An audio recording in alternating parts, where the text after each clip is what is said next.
This is Bullets with AWR Hawkins, a Breitbart.com podcast.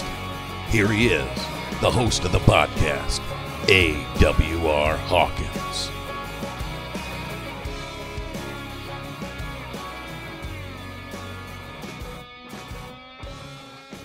Welcome to Bullets with AWR Hawkins, a Breitbart News podcast focused on guns, gun rights, the Second Amendment. Folks, we sum these things up here each week under the banner of freedom, and that's because an armed citizen is a free citizen. It's as simple as that, and the proof is everywhere. And you know that. You know it. You know an armed citizen is a free citizen, and guess what? The left knows it too. The problem is the left hates freedom. It's not that they don't know armed citizens are free. They just hate freedom. It's that easy. Folks, I want to throw some shout outs out to start, as I always try to. Shout out again to Martine and Ron. I know that they had some guests over at their home again this week, and they played the podcast as they warmed up for dinner. Instead of playing, some fine classical music or this and that as they had drinks prepared for dinner, they had the podcast playing, and they said their guests loved it. Folks, that's awesome. So shout out to Martine, and I've told you before, I'm going to tell you again. Don't break into Martine's house. That's all I'm going to say. Both she and Ron are ready. Craig in Houston, he sent me some pics of his Smith & Wesson handguns and his Kel-Tec Sub 2000. Thanks, Craig. I'll tell you what. I love those Smith & Wesson handguns. I'm not diminishing or I'm not ignoring the Kel-Tec, but I'm just telling you, my carry gun right now is a Smith & Wesson M&P 45 Compact. That is a heck of a weapon. I'm carrying around 9 rounds of Federal Hydroshock in 45. Wow. Deadly accurate. I mean, a deadly accurate firearm. I went shooting with law enforcement officers this week, and I passed that Smith & Wesson around. They absolutely loved it. So it made me feel good to see them gravitate toward that weapon the way I have. Niall, I've talked about Niall, some shout outs over the last couple of weeks. He and I met in Nashville, but he reached out to me this week about the PPS M2, which again is a tremendous carry weapon. That's a 9mm weapon made by Walther. He wanted a holster that he could put in the small of his back and grab in a way that his palm turned out from his back. And that's because of a shoulder injury. So he needs to be able to grab that gun with his right hand with his palm turning out. And I advised him to get the Klinger Stingray holster, which is one of the best holsters you can get for a compact gun, period. I said I would get a left-handed holster, scoot it around to the small of your back, the Stingray. And if you do that, when you reach with your right hand, your palm will be out. I hope Niall did that, but it's up to him. That's what I would do. John Baker reached out to me. He founded the Mississippi Firearm Defenders Coalition. I'm proud of him for what he's done. We need these Second Amendment groups. We need these Second Amendment groups to pop up because we need groundswells. We need people who are aware of local elections. The presidential election was crucial in 2016, don't get me wrong. Senate elections are going to be crucial in November of this year. But we have to also win at the local level. And when you get a group like the Mississippi Firearm Defenders Coalition, they and other groups like them are aware of county elections, town elections, city elections. We have to win all these because here's what we need to do. We need to blow it wide open. We need to blow it wide open so that your Second Amendment rights experience zero infringement at any level. We got a long way to go. We have a long way to go, don't get me wrong. But groups like this will help us do that. So again, shout out to John Baker for what he's doing. Now, folks, there was a lot of news this week, and sadly, a lot of news revolved around Rahm Emanuel's Chicago and the number of people just being slaughtered in that city. I actually saw somebody, I'm not joking. There was a column in the Chicago Tribune trying to defend Emanuel and the Chicago situation. Folks, there is no defense. Last weekend, you had 70-plus shooting victims. This past weekend, you have at least 33-plus shooting victims. Now, Some of these victims were fatalities, some weren't. Some were, as they would say, quote unquote, just injuries. But, you get shot in the leg with a .45 and let me know how it feels to just be injured. See, the problem we're having, and I covered this last week, so I won't belabor it, but I do want to say it. We have shooting victim after shooting victim after shooting victim in Chicago. I'm still waiting for Jimmy Kimmel to cry. I mean, I haven't seen it. Have you? I'm still waiting for Chuck Schumer to address it. I haven't seen it. Have you? I'm waiting for Senator Chris Murphy over there in Connecticut to address it. I haven't seen it. Have you? These deaths and these gunshot wounds, they're off the radar for these people. And that is why I say, and I got an email from some guy, I'm not even going to say his name, because I just don't want to, I don't want to give him that much happiness. But I got to email this guy ripping into me this week for saying gun control is inhumane. How can you rip into me for saying that? Especially when I based it on Chicago. See, Chicago teaches us. If we look at Chicago, it's a lesson that when gun control is the rule of the day, after a little while, we just start expecting death. We just start expecting people to be riding their bicycles and they're shot. And it happened that way last weekend, and it happened that way the weekend before. People just riding bicycles down the street and they get shot. One guy, the most recent weekend, got shot in his leg, his abdomen, I believe, and his arm. 3 times riding a bicycle. And what do? Oh, pass the mustard. And could I get a refill of my Mountain Dew? That's what we do. Folks, gun control is inhumane. And Rahm Emanuel's Chicago is out of control. It really is. And we need to demand change there. And change begins with voting Rahm Emanuel out of office. It really does. Now, I know that's a tough order. Don't get me wrong. But I'm saying that's where change must begin. It really, really must. Now, folks, had a tremendous conversation with somebody who's going to be here in the next segment. And I just want to run it up just a little bit. This week, I spoke to Hunter Pollack. His sister, Meadow Pollack, was killed in the Marjorie Stoneman Douglas High School attack, February 14th, 2018. Folks, he is on fire for gun safety. And I'm going to say this about he and his father. His father's Andrew Pollack.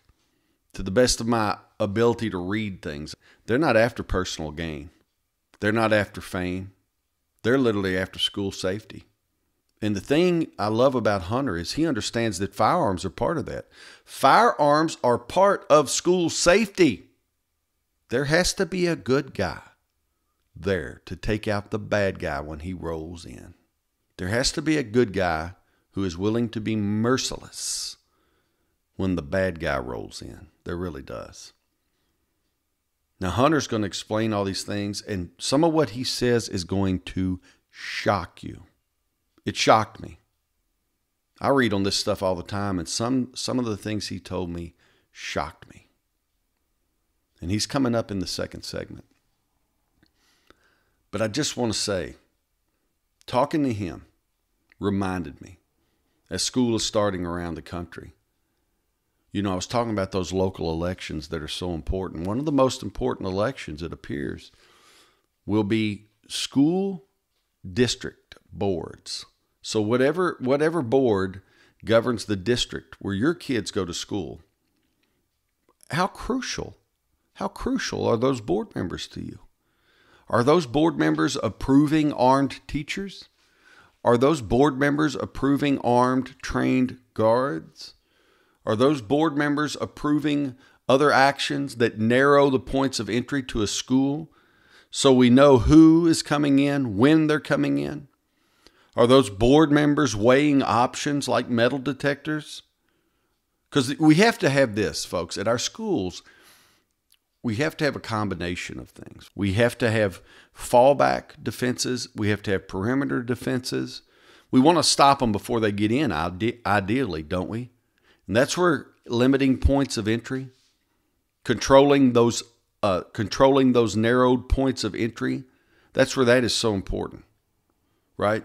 So everyone has to come through one door, two doors, whatever it is. I'm just saying. And when they come through those doors, you're aware of what they're carrying and what they're not. That may mean they get wanted there. That may mean there are metal detectors there. That may just mean there are officers there armed who are checking, who are watching. Folks, that is a layer that has to happen.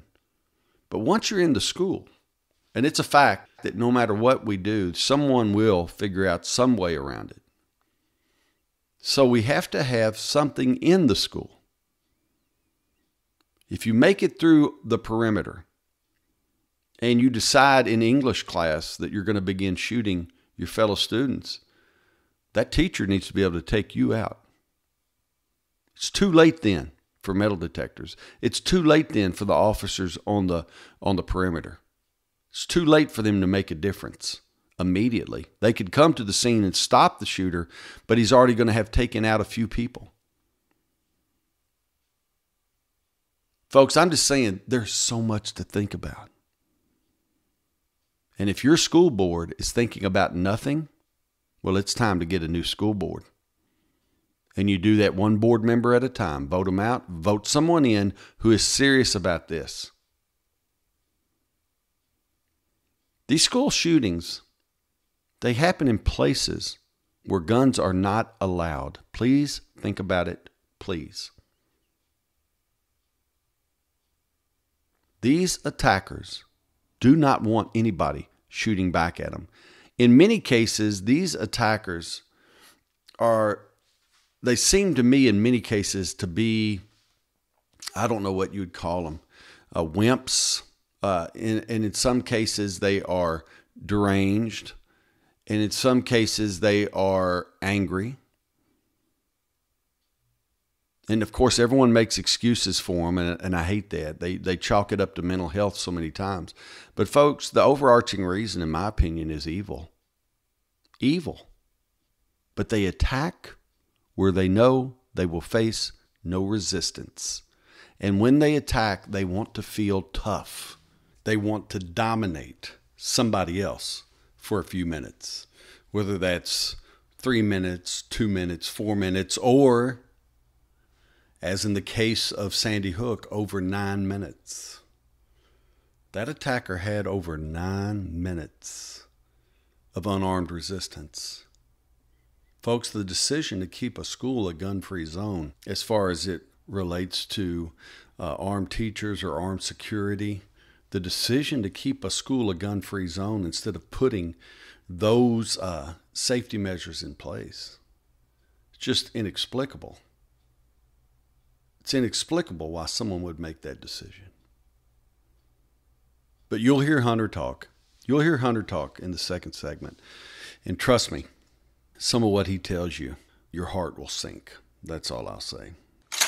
We've had a lot of attention paid to 3D printed guns over the past few weeks.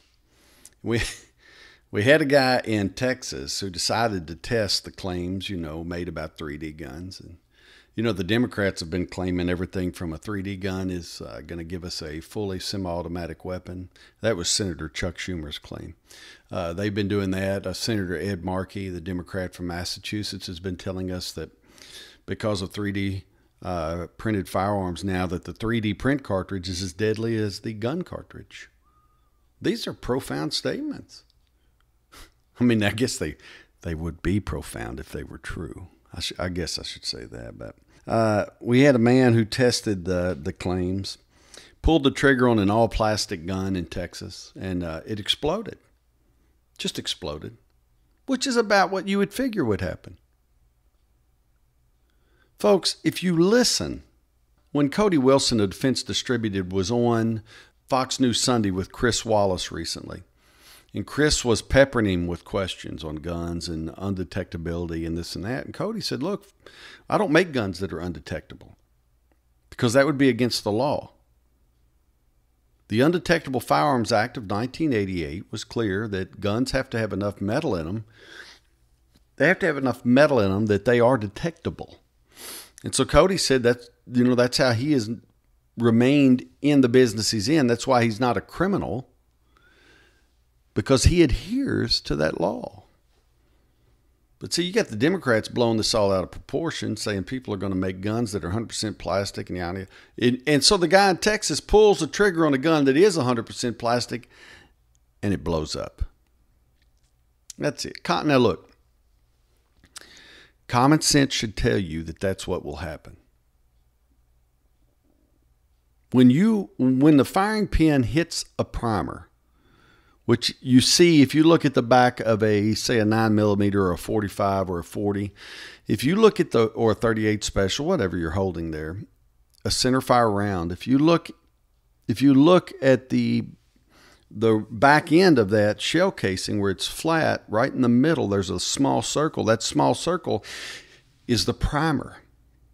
And when the firing pin hits that primer ignites the powder that's in that shell casing. And there is an explosion. There's force in there. And it blows the bullet off the end of the shell casing. And because of the steel of the barrel that is squeezing that casing, the casing can't expand. The sides can't blow out. So the only way to relieve the pressure is to blow the bullet off the end of the casing and out the barrel. That's how a firearm works. But that shell casing is kept from exploding. Otherwise, it would explode in a million pieces. It is kept from exploding by the strength of the steel that surrounds it in the chamber of the firearm. So when you build a plastic gun, all plastic, what you've done is you've built a weapon that doesn't have that steel wrapped around that shell casing. And when the firing pin hits the primer, when the powder is ignited inside the shell casing, there's not enough strength to hold that shell casing. There's not enough strength to keep it, to protect the integrity of the casing. And so instead of releasing all the pressure forward by blowing the bullet off the end of the casing, the powder, when it ignites, simply blows the shell casing into a million pieces. So you get explosions to the left and to the right. It's just one big explosion instead of a focused explosion that moves that bullet. And again, if you've thought about these things before, you thought about this long before I said anything about it. But this is lost on the Democrats. Either it's lost on them or they're just purposely misleading people, trying to cause a frenzy. Facebook, by the way, Facebook and Twitter and YouTube, they've been in the news for a while, months, years in some cases, for censoring people. But the censorship is coming more often, more frequent, I should say. And it's people like Candace Owens, who is a black conservative, Alex Jones InfoWars, different groups. And now Facebook is also including 3D print files. Any site that downloads or shares 3D print files is banned from being accessed through or shared on Facebook. So I'm just telling you, there's a strong fight against 3D print files. Now look, this is pretty awesome.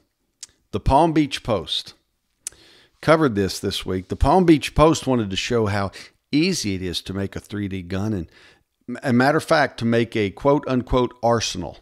No joke, to make an arsenal. So they talked to a guy while he makes a 3D gun.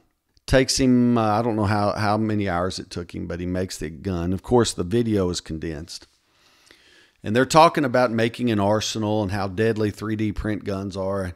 And he makes one, he sands the parts, he puts them together. And once he gets them together, he holds it up and he grins to show the great work he's done. And then he loads the gun with a rubber band, because that's what the gun does. It shoots rubber bands. Oh, the danger. Oh, the danger. A rubber band gun. This is where we are. This is how these folks think.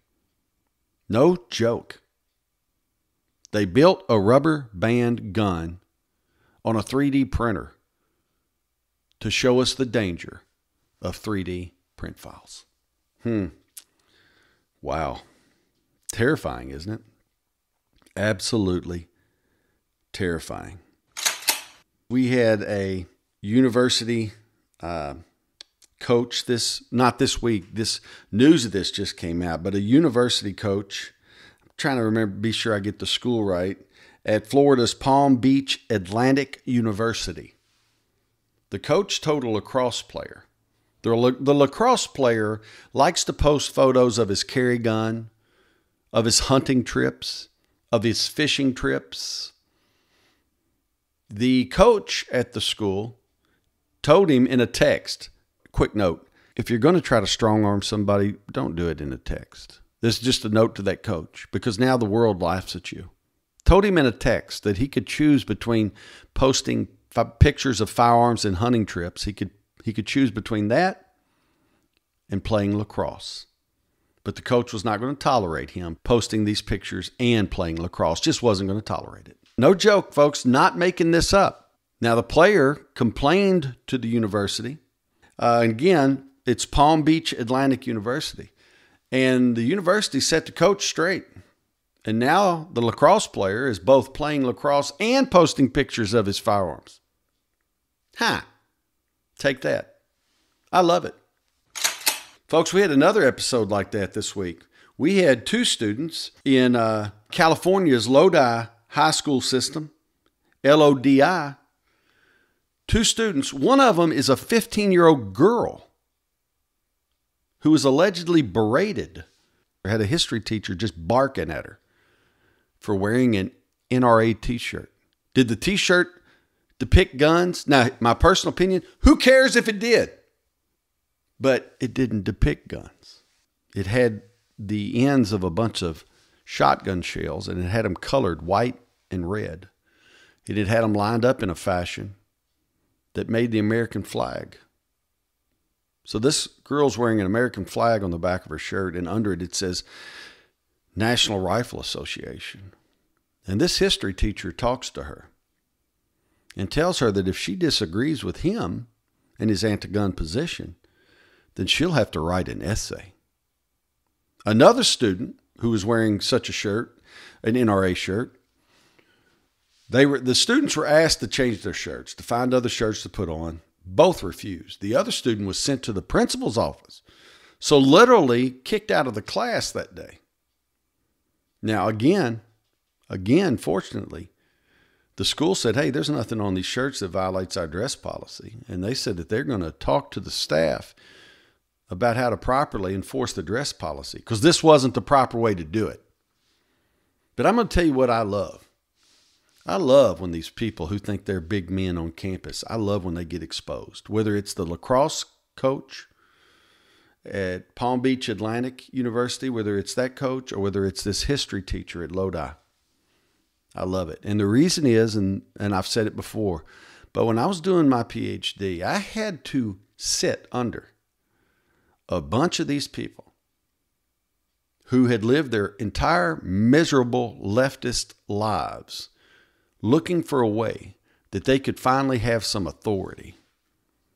And so I had to sit under these animals who woke up every day simply to put down conservatives, who woke up every day simply to bash America and to bash America's military, and to know that they finally had ascended to a position where if you differed with them, they could hurt you via your grade. Oh, I sat under these animals for years. I know exactly how they work. And what they always trust is that what they do is never learned by the outside world. They trust that their conduct in that classroom stays in that classroom, and that is how they have control. So when the 15-year-old girl's mom at Lodi High School goes on TV talking about what that history teacher did, somebody got exposed. And when the Palm Beach Atlantic University, when that lacrosse player goes to the school and shows the text, somebody got exposed. That's all it takes many times. See, you don't necessarily have to confront these animals. If you can just expose them, you've got them. There was a movement I remember after I got out of school, after I graduated all my graduate stuff. There was a movement that started right when I was wrapping up. Man, I wish I'd been part of it. Of students secretly recording professors as they went on anti-American tirades. They would record them on their cell phones and then publish those recordings. I thought that was some of the most glorious work ever. That was awesome. I know I digress, but I love when these people and who are bullying, I know people use that word so widely now, but these people are bullying conservatives. They're bullying pro-gun, pro-Second Amendment individuals. I love when they're exposed. That's all I'm saying.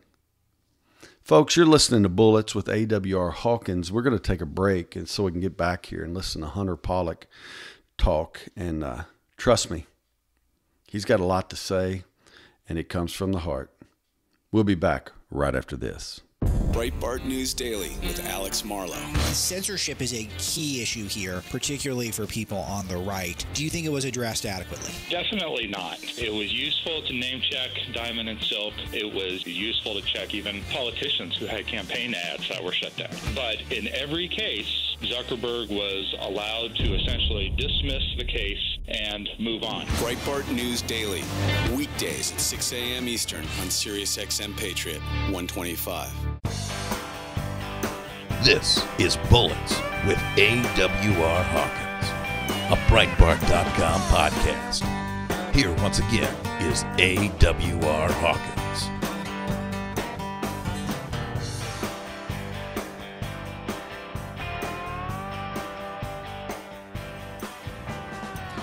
Folks, welcome back to Bullets with AWR Hawkins. Great right now to have Hunter Pollack with us. Hunter is the brother of Meadow Pollack, who was killed in the February 14th, 2018 Parkland High School shooting.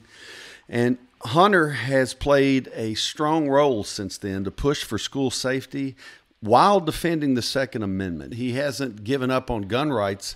He understands that firearms are actually part of making schools safe. And he caught my eye today with a tweet he sent. And I actually think he sent it a couple of days ago where he talked about the kind of security Parkland's implementing. It's not going to fix anything. So, Hunter, thanks for taking time to join us. I know you're busy. You're in a crowded place. But talk to us. What has Parkland done? It looks like to me that they've just set the stage for another attack if someone wants to do it. Thank you for having me. Yes, I'm very disappointed in what Parkland's doing. Actually, to just clarify, it's Marjorie Stoneman Douglas, and they're under the Broward County School Board, who's just been so incompetent and has still not been held accountable. So, for example, they just built a new weight room, but denied to have metal detectors at the entry point. When did a weight room and lifting weights become more important than if your children will make it home at the end of the day? So I'm very disappointed in Stoneman Douglas. And not only did they not properly secure Stoneman Douglas, they neglected the other 200 plus schools in the district. It's very disappointing, and that's why we are running school board elections and running candidates who are seriously in this to make school safety a priority. Right. Now, Hunter, didn't I see in your tweet that they spent money for 15 additional security monitors or whatever you call them, when they could have gotten 7 armed security officers who are highly trained? They could have gotten them cheaper. Am I right, or did I misread you? You did not misread me. My family's solely based on pragmatic solutions that could fix this problem. And one of them is having armed guards in the interior of the campuses. A big problem that Stoneman just did is they hired 15 unarmed guards with a walkie-talkie with the amount of training as the same guy who allowed the killer to walk right by him and kill my sister. So I'm very disappointed. My dad and I went to Tallahassee and lobbied politicians to pass the Aaron Fleisch Armed Guardian Program, named after an unarmed hero who got murdered protecting children. And Broward schools just did not honor the bill. And you know, these armed guards aren't that expensive. They go through precise training, and the school board decided to go 15 guys. So doing the math, they could have hired 7 armed guards for about half the money. But realistically, they could have done 3 to 5, and the school would have been protected. I want to go back. I think let's make your first point all over again now. You're saying at Marjorie Stoneman, they literally put in a new weightlifting facility instead of putting in metal detectors. That's what you're telling us. Yes, they ordered metal detectors, and then they flip-flopped on that decision. They went from yes to no, and that just utterly disgusts me. How will kids could sneak in knives and guns just like they could have before the shooting happened? Kids going back to school on Wednesday are still vulnerable to get murdered while they're in classrooms. And that just disgusts me. I'm very disappointed in the leadership. And that's why my father and I have been working on these campaigns so hard, because we don't want this to happen to another family. The pain we feel every day and wake up and we grieve, but we fight. And that's what makes us so special. Before you go, where could people go to find out more about what you and your dad are doing? Where can they go to keep up with what's happening so they know who to support down there, who not to on the school board? How can they find out information? They could follow me on Twitter at Pollack Hunter, or they could go for my nonprofit, AmericansForClass.org. Right. And I want to make it clear, just the last week in New Mexico, a terrorist, an Islamic extremist was caught teaching children how to shoot up schools. Now, not only do we have mentally deranged people who want to kill your kids in class, but we now have Islamic extremists. So this is when we say enough is enough, and we secure our schools. We need districts to be proactive instead of reactive, because it could happen in their school and not take anything for granted. Folks, you've been listening to Hunter Pollack, again, the brother of Meadow Pollack, who was killed in the February 14th, 2018 shooting at Marjorie Stoneman Douglas. Hunter, thank you for making time for us. I know you're busy. Oh, wow. Thank you for having me, and we're going to keep securing our schools without infringing on your Second Amendment rights. Thank you, Hunter. Folks, you're listening to Bullets. AWR Hawkins will be back right after this. Breitbart News Tonight with Joel Pollack and Rebecca Mansour. I said that it's the epitome of hypocrisy. Unless you fall in line with their liberal agenda, this uniparty, globalist, liberal agenda, they will never support you. They use the whole gender issue, of course, as some kind of tool to prop up their messaging, but it's the phoniest thing. Sirius XM Patriot, Channel 125. This is Bullets with AWR Hawkins, a Breitbart.com podcast. Here once again is AWR Hawkins.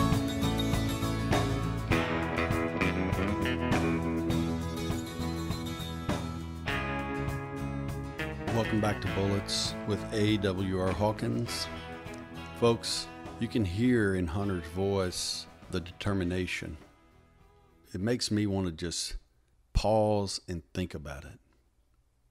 And I think about the loss his family suffered, and the loss of his sister. This fight for school safety is real to him. It should be real to us. Folks, I want to end the podcast, as I do each week, by telling you stories of the Second Amendment in action. We had a garden store owner in North Carolina who was at home watching security video of his store when he saw somebody in his store. I think it's about 4:30 a.m. And alarm goes off, and he calls police to tell them that he has seen the individual in the store. He knows the individual's in there. And moments later, he calls police back to say that individual has been shot. The store owner drove there, went in the store, and when police arrived, they found the suspect dead, lying behind the store with a gunshot wound. Folks, this story is brought to you by the Second Amendment. In another story this week, in Beaver Falls, Pennsylvania, a pizza delivery man delivered his pizza. Walked to the house, delivered the pizza. He's walking back. It is night, it's dark, but he's walking back to his car. He's confronted, and the suspect demands that he hands over money. The two wrestle, fight, roll around on the ground. While they're rolling around, the pizza delivery man is allegedly stabbed in the back by this individual. Now, he's still able, the delivery man is able to break loose, run to his car, retrieve his gun, and shoot the suspect, who managed to run, I think, a block before he fell down on someone's porch and died. The pizza delivery man, they're still not reporting his condition, but he lived anyway. He made it to the hospital because he had a firearm. This story is brought to you by the Second Amendment. Folks, thanks for listening to the podcast this week. Seriously, thank you. Tell all your friends, your family members, your coworkers. Ask them to subscribe. Just go to iTunes. It's easy to do. Search for Bullets with AWR Hawkins. You subscribe. It's free. And every Tuesday it downloads to your phone. Have them subscribe to the newsletter too. Downrange with AWR Hawkins.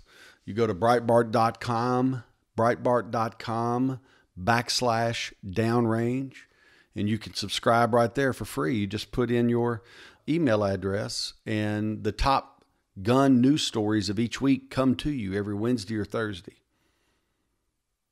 They just pop up in your email inbox. Folks, have your friends and family members and those you know go to the starting page of the podcast and give us some reviews. We need all the 5-star reviews we can get. And until we talk again next week, you always remember, more guns equal more freedom. Sonny's Corner with Sonny Johnson. I want to actually take a couple of the references to Donald Trump from hip-hop. And then we're going to try to see if we can figure out why they like Donald Trump. Jay-Z said, I'm at the Trump International. Ask for me. Raekwon said, I'm the black Trump. They are comparing themselves to what he represents. His wealth, his achievement. Capitalism. Sonny's Corner with Sonny Johnson. Saturday from 1 to 3 p.m. East on Sirius XM Patriot 125.